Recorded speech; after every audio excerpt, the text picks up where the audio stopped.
Oigan, se cumplen 204 años de la batalla de Boyacá, un enfrentamiento bastante importante en este contexto de la independencia de Colombia y una fecha muy significativa para las fuerzas militares. Pero ojo, también se celebra el primer año del gobierno de Gustavo Petro, o como él lo ha llamado en reiteradas ocasiones, el gobierno del cambio y el primer gobierno popular.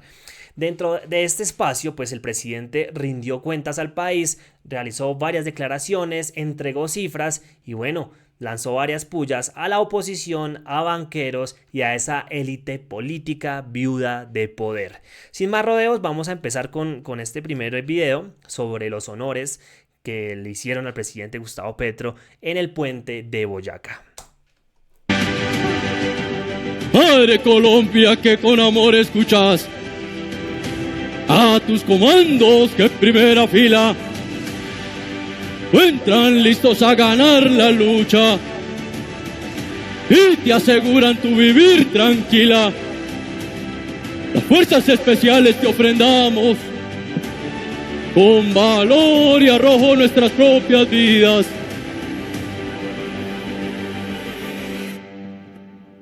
Con su autorización, señor presidente, los soldados de Colombia presentamos este baúl de la esperanza,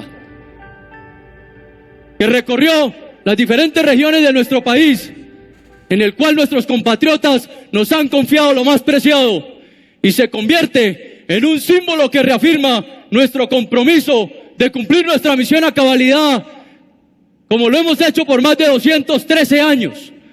Somos los soldados de ayer, hoy y siempre. Protegemos lo que más quieres: patria, honor, lealtad. Muchas gracias a los hombres y mujeres del ejército. Gracias por recorrer este territorio y proteger lo que cada familia más quiere: la vida, los derechos de la gente, del ser humano, la fraternidad con el pueblo y la posibilidad de la paz. Continúen con esa vocación y entrega como siempre, bajo los principios fundamentales, inquebrantables de la Constitución de 1991, nuestra Constitución Nacional: patria, honor y lealtad.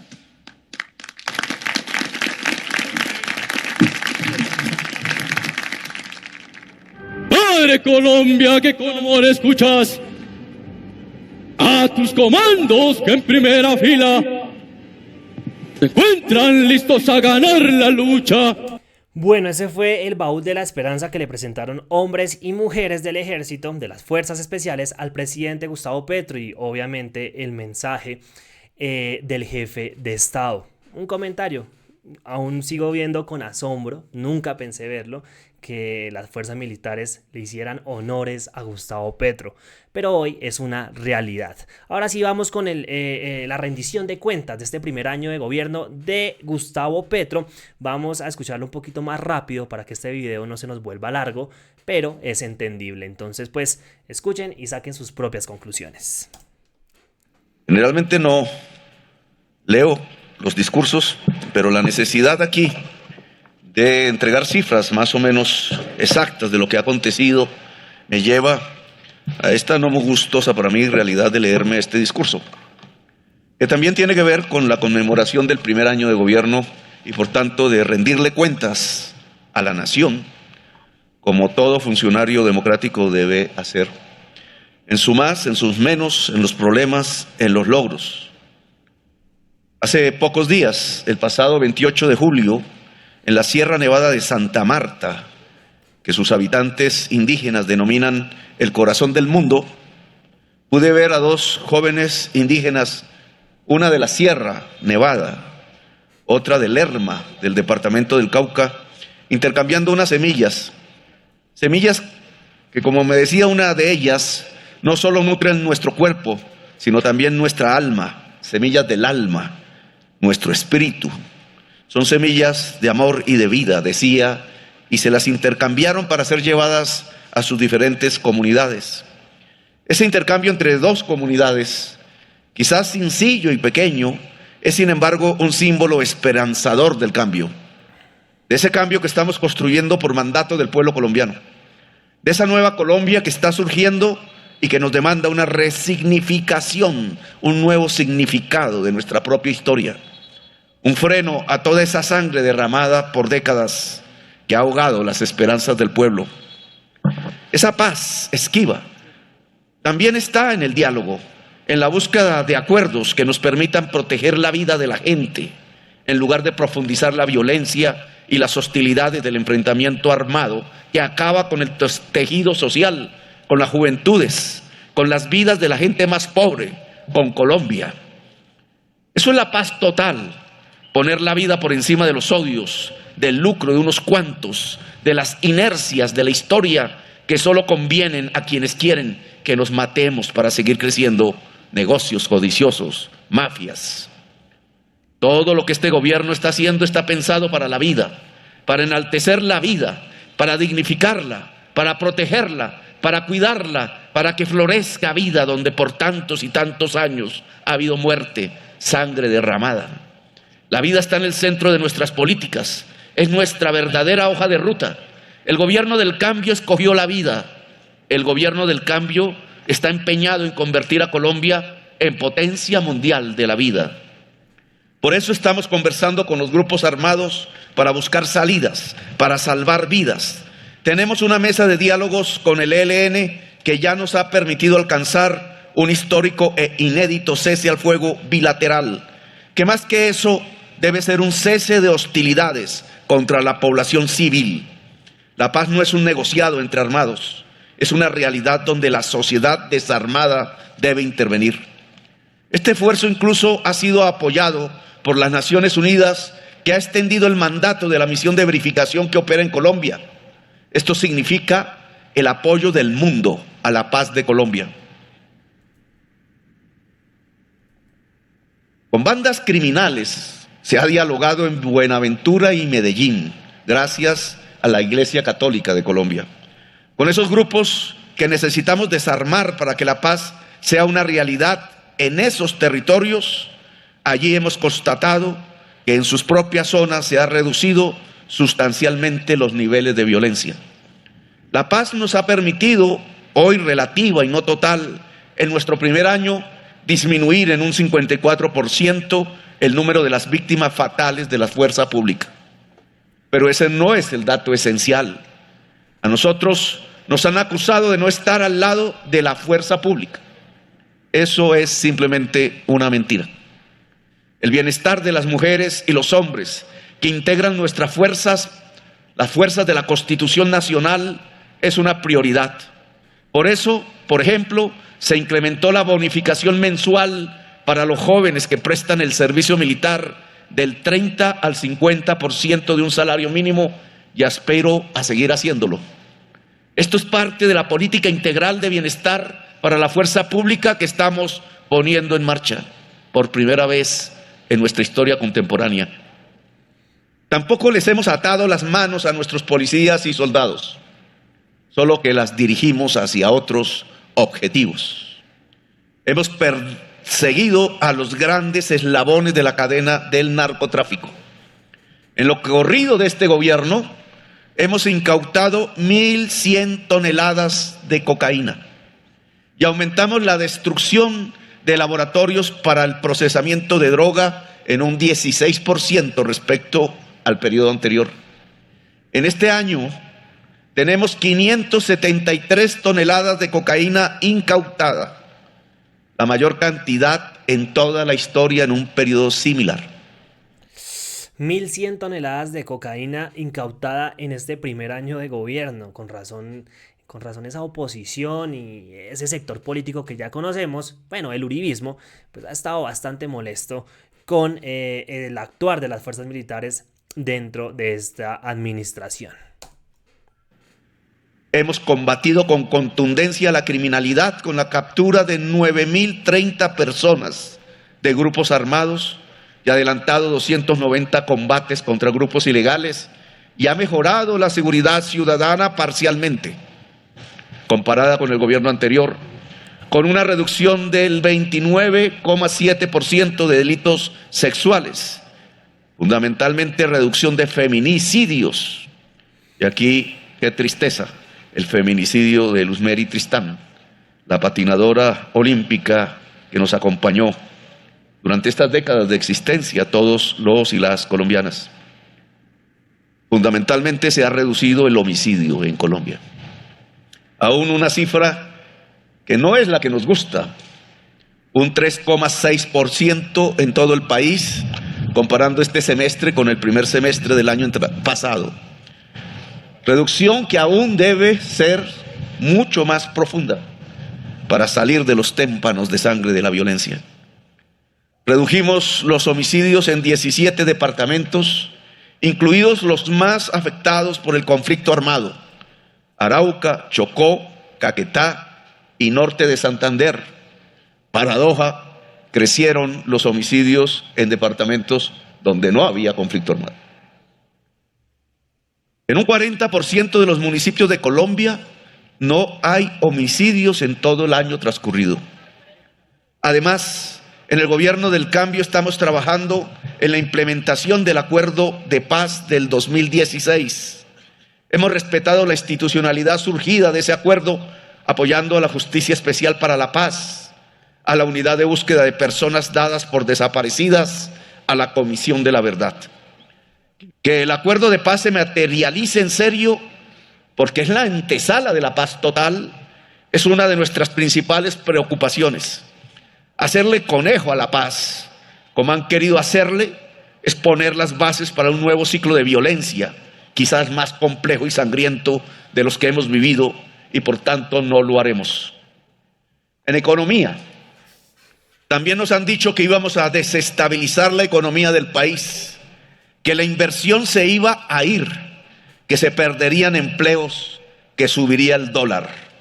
La catástrofe económica, decían los que no creen ni nunca han creído en el cambio, ni en las visiones nuevas de la vida y de la existencia. Como Vicky Dávila y María Andrea Nieto, que empezaron con la mentira del dólar, recién ganó Gustavo Petro las elecciones. Yo creo que ustedes lo recuerdan. Por el contrario, hoy podemos decir que hemos vencido la inflación, que es la que golpea los bolsillos de la gente más pobre de Colombia. Ahora los precios empiezan a bajar. Lo obvio y más natural es que comencemos a notar que el dinero de la familia ya alcanza para comprar la misma canasta de bienes y servicios que antes. En este año también logramos uno de los mayores aumentos del salario mínimo, por medio de una decisión concertada entre centrales obreras y gremios patronales que benefició a los hogares colombianos. El salario creció un 16% nominal, llegando a 1.160.000 pesos mensuales. Si comparamos el ascenso de este salario con lo que va del índice de inflación en este momento, ya tenemos un incremento del salario real mínimo de 4 puntos por encima del año pasado, y si continuamos en este esfuerzo antiinflacionario, el salario real mínimo de Colombia puede crecer a fines del año, del año presente, un 8%, lo que significa elevar el nivel de vida real de este sector de la población colombiana asalariada. Logramos crear en este año 1.030.000 empleos en el año que estamos gobernando. El 98% de estos empleos, casi nunca se daba una cifra similar, es de carácter formal, es decir, son puestos estables que pagan seguridad social y salud. Además, en junio logramos la brecha de desempleo más baja entre hombres y mujeres de la última década, con una diferencia de 3,9 puntos que queremos seguir haciendo descender. En junio del 2023, los flujos de inversión extranjera directa, es decir, la que se dedica a la producción, alcanzaron 1.729 millones de dólares, lo que representa un crecimiento del 70% frente al mismo mes del 2022. Si además a este dato le agregamos que el déficit de la balanza comercial, es decir, la diferencia entre las importaciones, cuyo valor es más alto, y las exportaciones de Colombia, cuyo valor es más bajo, cayó del 6% al 4%, comprenderemos por qué el peso de Colombia es la más reavaluada divisa frente al dólar en los últimos tiempos. Es decir, por qué se ha fortalecido el peso colombiano más que ninguna otra moneda del mundo frente al dólar. Es tanta la confianza en el país que una de las grandes calificadoras de riesgo, como es el caso de Fitch Ratings, ratificó la calificación de Colombia. Sacamos adelante una reforma tributaria. Decían que iba a producir la devaluación, la caída del peso y la huida de la producción y el empleo. Mentiras. Esta reforma tributaria aprobada por el Congreso de la República en el mes de diciembre recaudará 17,5 billones en el primer año, 1,1% del PIB, y en promedio 1,3% del PIB cada año entre 2024 y 2033. Una reforma que además permitirá enfrentarse a los grandes evasores del país y que obtiene la mayor parte de sus recursos de las capas más privilegiadas de la sociedad. Hoy los más ricos pagan más impuestos. Dejamos de ponerle los impuestos a los pobres y la clase media. Es una de las reformas más progresivas de nuestra historia, una reforma pensada en la gente y para la gente. Junto a esto, las plenarias de Senado y Cámara aprobaron el proyecto de ley que adiciona estas partidas de la reforma tributaria al presupuesto general de la Nación. Con esta adición, el presupuesto asciende a 422,5 billones. El sector educación tuvo una asignación de 57 billones, la partida más alta en el presupuesto nacional e históricamente el presupuesto más alto de la educación en Colombia. Por eso dije en alguna ocasión, ¿para qué es el revólver y para qué es el libro? El libro es para pensar, indudablemente, para conocer, y el revólver solo sirve para matar. Entonces, cuando hemos privilegiado más comprar el revólver que el libro, el resultado que hemos tenido en la sociedad colombiana no es más que no hay tantos conocimientos como quisiéramos y sí muchísimos muertos que no quisiéramos, la mayoría jóvenes. Por eso este gobierno invierte en la universidad, invierte en los libros, invierte en la educación. El turismo dentro de la economía nacional no ha parado de crecer. El acumulado de visitantes extranjeros entre enero y junio del 2023 alcanzó las 2.705.000 personas, con un crecimiento del 22% si lo comparamos con el periodo antes del COVID y del 34% frente al mismo periodo del 2022. Poco a poco, el turismo extranjero se convierte en una de nuestras mayores fuentes de divisas, después de hidrocarburos que descienden y de las reservas, las remesas que envían nuestros familiares fuera del país. El turismo es la esperanza de nuestro país. El cambio nos fortalece, no nos debilita. La búsqueda de igualdad y justicia nos pone en una senda de desarrollo, de un crecimiento distinto que no deja a nadie atrás. Cuando llegamos, prometimos que íbamos a poner la casa en orden, una casa con grietas, indudablemente, producto de la mala situación económica, del COVID y de una mala gestión, indudablemente, que nos dejó una deuda pública que saltará de pagar 78 billones este año a pagar el año entrante 105 billones de pesos. En nuestra historia no había saltado el pago de la deuda en unos niveles tan enormes como los que tendremos que vivir de este al año entrante. Aún así, vamos a cumplir con las obligaciones del país, a la par que sacamos adelante los programas que hemos propuesto en campaña. Por ejemplo, en cuanto al Fondo de Estabilización de Precios de los Combustibles, que fue un tema que el anterior gobierno no quiso asumir, estamos ya casi cerrando y cauterizando esa herida para liberar recursos públicos para los más necesitados. No es justo que el joven del barrio popular y de la vereda campesina que quiera estudiar en una universidad no la encuentre porque el presupuesto se ha destinado a subsidiarle la gasolina al que tiene la Toyota 4 puertas en las estaciones de gasolina. Tenemos el Plan Nacional de Desarrollo más participativo que hemos tenido en Colombia. Histórico además porque es el primero que pone como prioridad el ordenamiento del territorio alrededor del agua y le libera espacios al agua.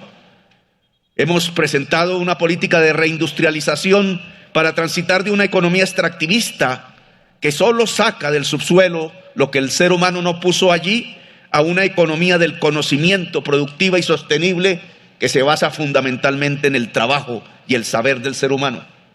Esta política tiene 5 apuestas productivas: transición energética, reindustrialización en el sector salud, territorios y su tejido empresarial, reindustrialización para la defensa y la vida, y agroindustrialización y soberanía alimentaria. Justicia social. Este trabajo que ya cumple un año, que se nutre de los sueños, las esperanzas, las necesidades y las luchas que el pueblo colombiano ha dado por décadas para salir de las tinieblas de la desigualdad social, la discriminación y la violencia, tiene como uno de sus pilares la justicia social. La justicia social es una estrella polar que nos guía. La justicia social es la base para la paz, así como la desigualdad social es la fuente indudable de la violencia. La justicia social es la base para proteger la vida en Colombia.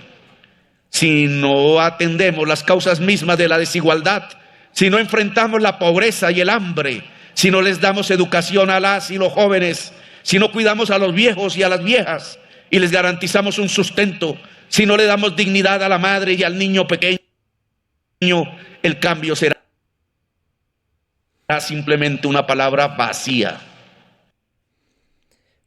La justicia social pasa por Acá se empieza como solucionar el problema de la tierra en Colombia.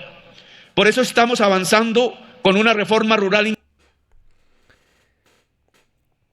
Acá empieza a fallar un poquito la transmisión, pero básicamente estos son algunos de los resultados que entregó el presidente Gustavo Petro en cuanto a su primer año de gobierno. Obviamente el presidente también habló de la adquisición de tierras que se viene haciendo desde esta administración, que no se está expropiando. Eso pues fue enfático el jefe de Estado. También habló de lo que se está haciendo con la economía popular, y esto es algo muy importante que muy poca gente pues ha venido viendo en los medios de comunicación, quizás porque no lo transmiten o no les interesa dar a conocer esto. La gente, los colombianos y colombianas que pertenecen a la economía popular, ese pequeño tendero, esos pequeños productores de café, de mango, de frutas, de hortalizas, en fin, esas MIPYMES ahora pueden ser proveedores del Estado. Y esto se viene haciendo desde diferentes entidades y por supuesto en cabeza del presidente Gustavo Petro, con el objetivo de que estos ciudadanos pues tengan ingresos, mayores ingresos o nuevos ingresos, y dinamicen la economía de sus territorios, que se vea la plática en las regiones más apartadas de Colombia. Bueno, esto fue parte de lo que dijo el presidente Gustavo Petro. El video se pausa en ese momento, pero entregó cifras sobre el narcotráfico. Ustedes pudieron escuchar sobre la lucha contra las drogas, por supuesto sobre lo que se viene haciendo en materia social, y bueno, ese eje y esa estrella polar, como dice el presidente Gustavo Petro, que es la justicia social. No siendo más, saquen ustedes mismos sus propios comentarios. ¿Qué les ha parecido el gobierno del presidente Gustavo Petro? ¿Continúan apoyando esta administración? Pues dejen su opinión ahí en la cajita y nos vemos en una próxima entrega. Gracias por compartir, por comentar, por interactuar en este video. Eso es muy importante para nosotros, por seguirnos. Y bueno, nos vemos en un próximo video.